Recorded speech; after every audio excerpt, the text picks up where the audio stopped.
to finish then we'll run interview.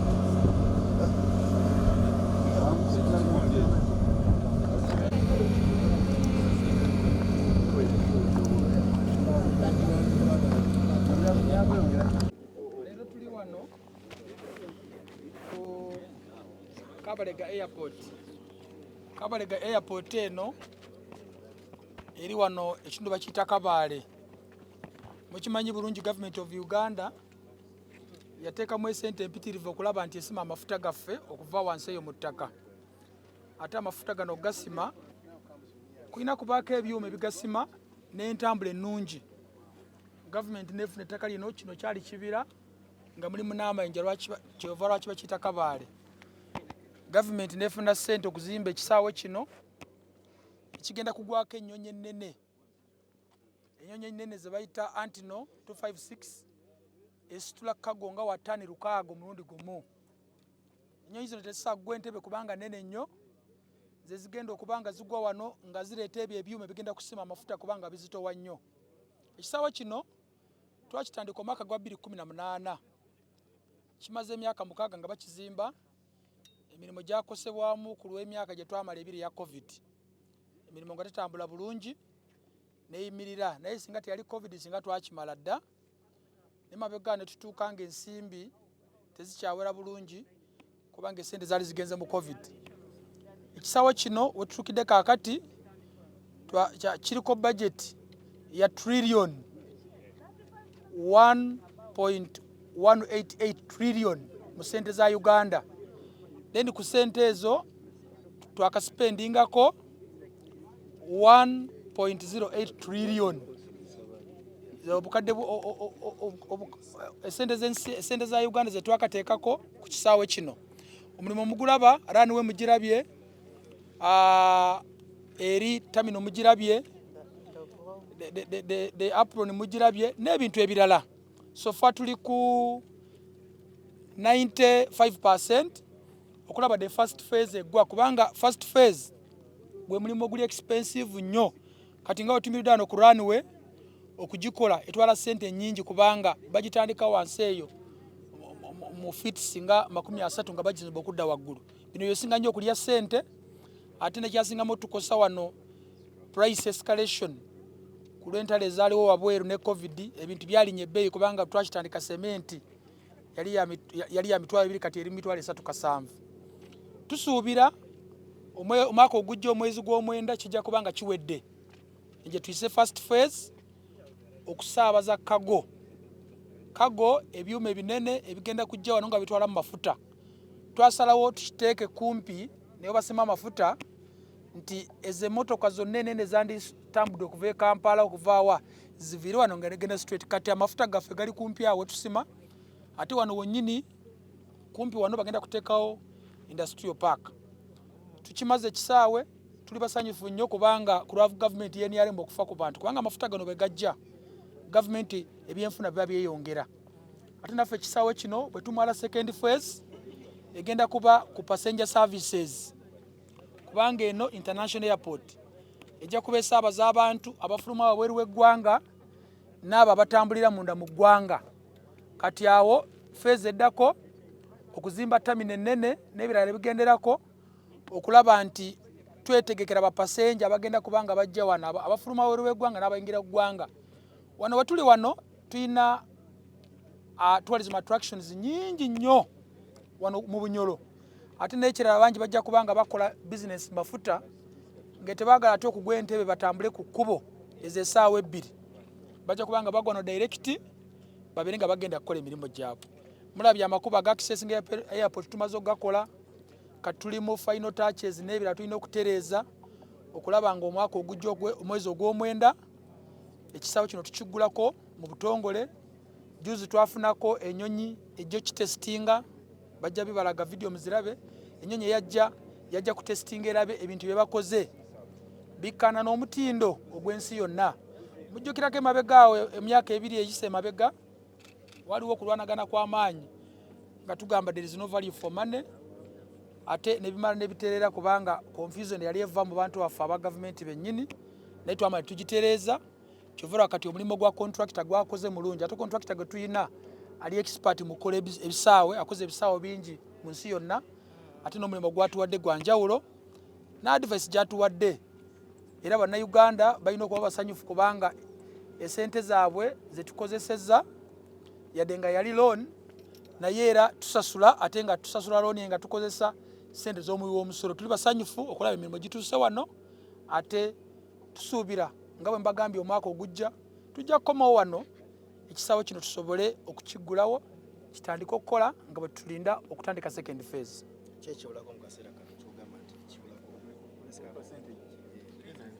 Saawa zino mbagambe tuli ku percentage ya 95, then percent 5 ebulako okuconnectinga amasanyalazi wano, okuconnectinga amasanyalazi ogatusa ku kitundu kino, okuconnectinga mbagambe okuconnectinga amasanyalazi ogatusa ku kitundu wano, then okuconnectinga amazzi ogatusa ku kitundu wano. Ng'ovudde ku mazzi n'amasanyalazi mulaba ne runway bali mu giguruvinga. Juzi mwalaba Entebbe twafunako accident, ennyonyi emu neva ku runway negenda mu nsiko, naye kati bakola grooving, ennyonyi bwe ziri heavy tesobola kuvaako.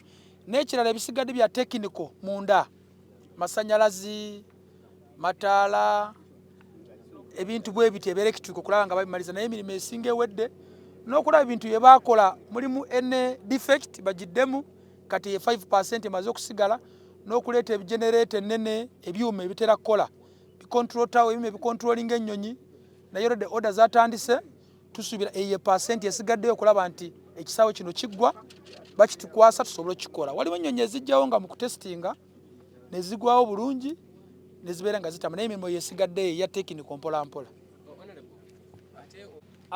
Bwe tumala wano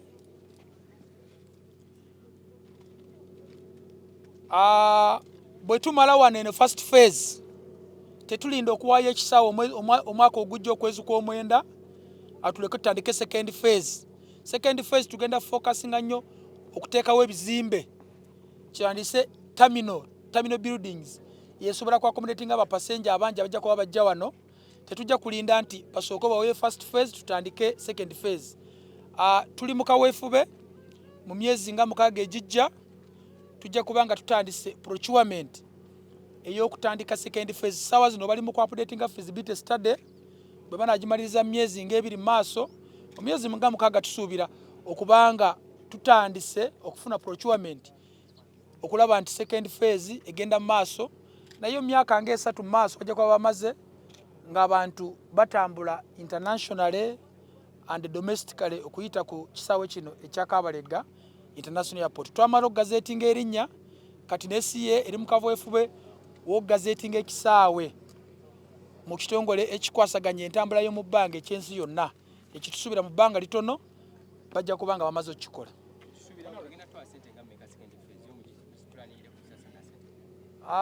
Second phase nyinza obutamanya ssente megaze totaga kati kubanga feasibility study yegenda okudetamininga ngetugamba kusinzira betwagala second phase ejja kwagala ssente bweziti, kubanga na zino first phase twasooka ne tubudgetingira ssente ezitawera trillion emu, naye bwe yajja mu price escalation ne technical advice endala tetugenda mu ssente zembagambye 1.188 trillion. Kati feasibility study yegenda otulaga kyetwagala ssente meka etugenda okuba nga tufuna.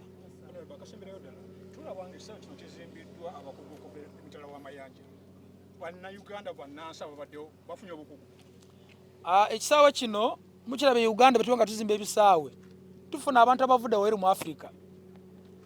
Wano contractor avudde wabweru mu Africa, naye contractor eno bwe twamuwa omulimo twamuteekamu akakwakulizo mu contract nti abaana bolina okukozesa 90% balina kuba bannayuganda, kati ne tulekayo 10% aleete bano experts ng'abazimbye kiri ekyuma ekikontrolinga obwengula kye tulabye. Ye abaana baffe bafunyeemu nnyo, bafunyeemu akasente wadde basasula bulungi, ate ababadde basoma bafunyeemu skills okukola eby'amasanyalazi, okukola bya air navigation na bino okuzimba zi runway, naye of course skills abafunye tezisobola kuba garantinga okulaba nti nabo tubawo okuzimba ekisaawe. Kati gavumenti tugenda kiteekamu enkola nga president yatuwa okuwabulwa abaana bano bobanga bafunye skills bwezi tubajjewo tubatwale wabweru bengere okubangulwa emyaka ejja mu maaso naffe tusobole okukozesa abaana baffe okuzimba ebisaawe bwe bitu kubanga science abaana abasomye course ezo mwebali bwe bafuna experience nga bano nga tubongerayo beeyongera okubanguka mu by'obuyizi bwabwe emyaka ejja mu maaso ojja kusanga naffe Uganda bwe tunasibanyesera ku science kusomesa abaana ba science ojja kusanga naffe tuzimba ekisimbe kino naye mulimu abaana oledde abalina bye bakutte ate nabo basobola bikola kubanga experience bakijje wano ne bagenda batukolera entebe mwebali abatono. You also ask yours, I answer to once. Wano tumanyi wetwetoolodde wabadde abantu bangi nga boogera nti kali akasozi kemulaba kandibanga straight ku kisaawe kyaffe. Of course report ezo tuzifunye naffe tukola verification. Kyekimu kye tulabye leero ngaffe aba civil aviation batugamba eyo ruutu yaabwe yenyi tegendayo.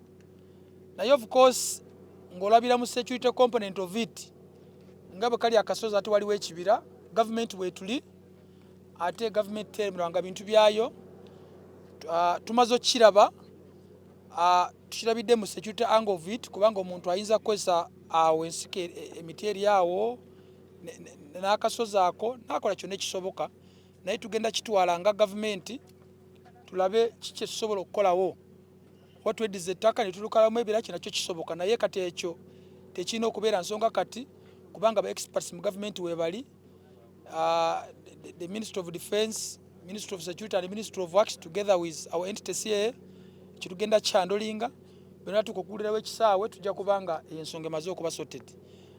Then tutandise okurukutinga abakozi abagenda okukola wano naye bwe turukutinga abakozi tugenda kusosinga okuva ku CA entebe tubaleete then era twongeremu n'abalala beturukurutinze kati bano ab'entebe bagenda kubanga bayigiriza bano abapya beturukurutinze naye sazo otwogera tulina bastaff abava mu Civil Aviation Authority kati abagenda okubanga babeera wano nga bwe taking over kuva mu contractor kubanga contractor omulimu gwa gukoze tweyanzeege.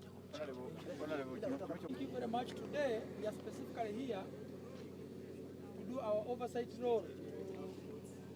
Kabale International Airport, which was formerly Kabale International Airport. Kabale International Airport was the project name because this is Kabale area, Kabale village. But later, through cabinet, we named it Kabale International Airport. This airport, the name was already gazetted. Now the Civil Aviation Authority is working very fast to gazette the airport as per the requirement by ICAO. Those are the ones who manage all aviation issues. This airport, the construction works commenced in 2018. Today we are 6 years down the road. We should have finished like 2 years back, but there is that issue of COVID-19, which hindered most of the projects across the world. Those were like 2 years wasted. Workers couldn't do any work because of the sickness of COVID-19. But as we speak now, the works are in high gear and we are up to 95%.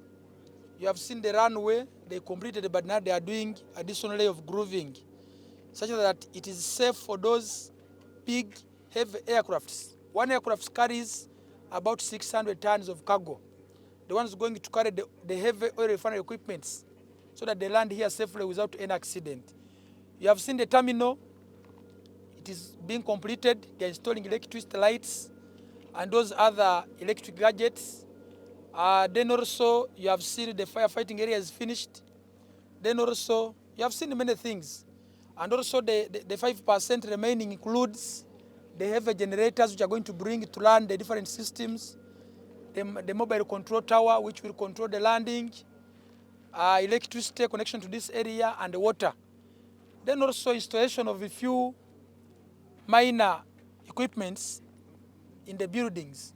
That one will bring it to 100%, and we hope by September of next year we shall be able to commission this airport to receive the heavy aircrafts which will be carrying the oil refinery equipments. Then after that, we are doing the feasibility study to update it, to embark on the second phase for the passenger services. Because people would wish to land here internationally, we have a lot of tourism here in the Bunyoro sub-region. Then also those connecting to the northern Uganda, they would also prefer to land here directly. They cross through Masindi, they go to West Nile, northern Uganda. Even those will be coming for the oil projects and other conferences. So that's the viability of us having this international airport here, and it will be bigger than the Entebbe airport for the purposes I have told you. We know the contractor who has been here is not even from Africa, and he has good experience. He has done some other airports and other projects outside Uganda, even Uganda. And we gave him a clause in the contract that 90% should be our own Ugandans. And for the last 6 years, our own Ugandans have got money here. They have been working and being paid. And those who had skills have gained more skills from here. But however, the skills they have got cannot guarantee them that we should get rid of those people from outside Africa to come and help us to construct airports. But now it is our role as government, the ones who have got little skills, to take them for further studies.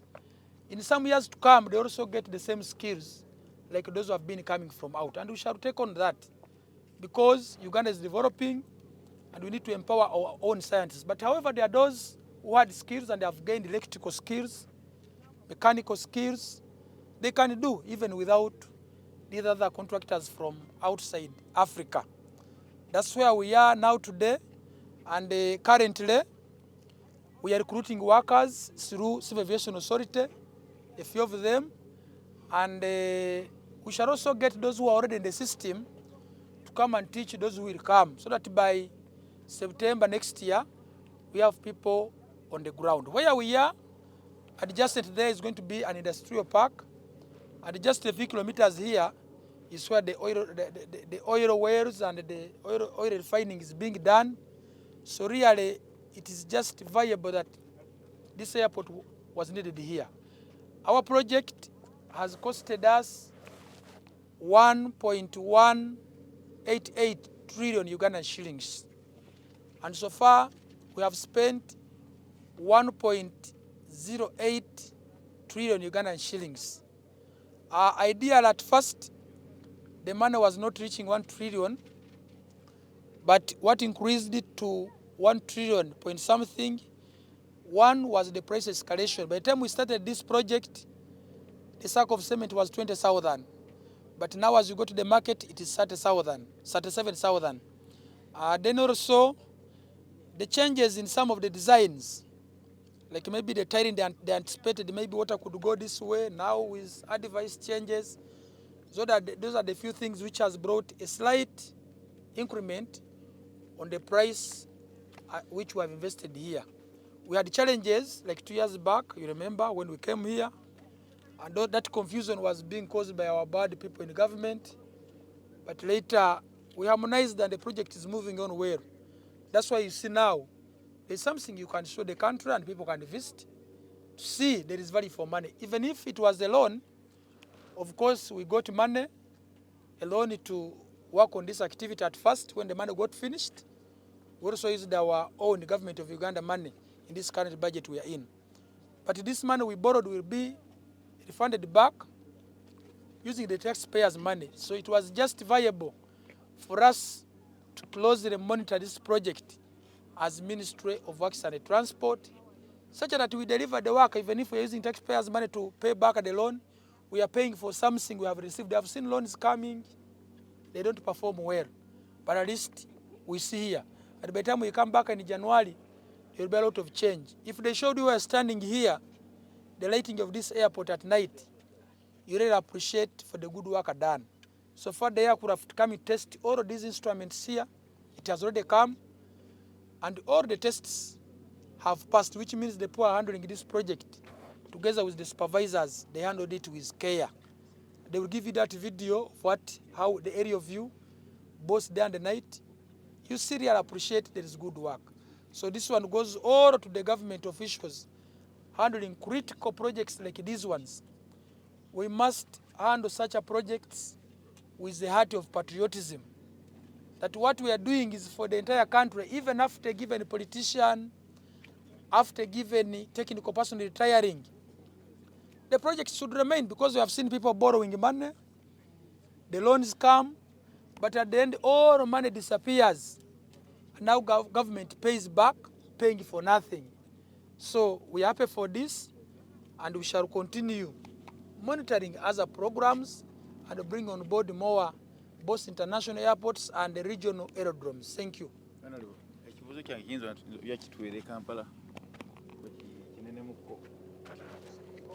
Tutagano mukimanyi bulungi gamala emyaka nyingi ba president bana gabalemerayo. Naye president Museveni bwe yajja mafuta bwe twogerera bwe kibanga rumonde tutandise okwatako agonda. Abamafuta fa babalwisa kubanga amafuta gengedde batugamba by 2025-2026 we were able to get the first oil. Ministry of Energy bwe tugamba ate ne fa badde batudde ku pressure nyongo abaagala ekisaawe kati bwe tumaze tukigulawo next year mujja kula ebintu nga birungi. Bannayuganda tebabalimba amafuta gyegali badde balimba nti amafuta baagasimayo dda gonna gaggwayo. Amafuta gyegali ate Ministry of Energy expert batugamba 2025-2026 tujja kubanga tugajjayo era mulaba tutegekera ebimu ebigenda kubanga bigajjayo. Ekyo kiragira ddala tutuuse ku lyengedde. Kati bannayuganda bwe tutuuka ku lyengedde obwavu tujja kubanga tumaze okubuwona kubanga sente zijja kuba zeeyongedde, tukole amakubo, tukole amasomero, amasannyalaze gatambule wonna. Naawe abaagala nti omusaala gwa Uganda mutono tujja kuba tufunye big source of income. Namu gavumenti ebalowoozeeko katuwongere okulwanyisa obuli bw'enguzi, buli kimu kyonna okulaba nti ne sente ezo bwe zijja tuzikozese bwe zirina okukola buli Munnayuganda akulaakulane. Tweyanziza tweyanzeege. Ababadde bazimba ekisaawe kino badde tebali Kampala oba tebali Amerika oba Israel oba Tunisia, babadde bali emmere ya wano, bali enkoko, bali amagi, cabbage, so fruits badde bazetanira nnyo. N'abanyolo bakozeemu ssente ate bangi beeyongeremu akukalikiza tweyanzeege.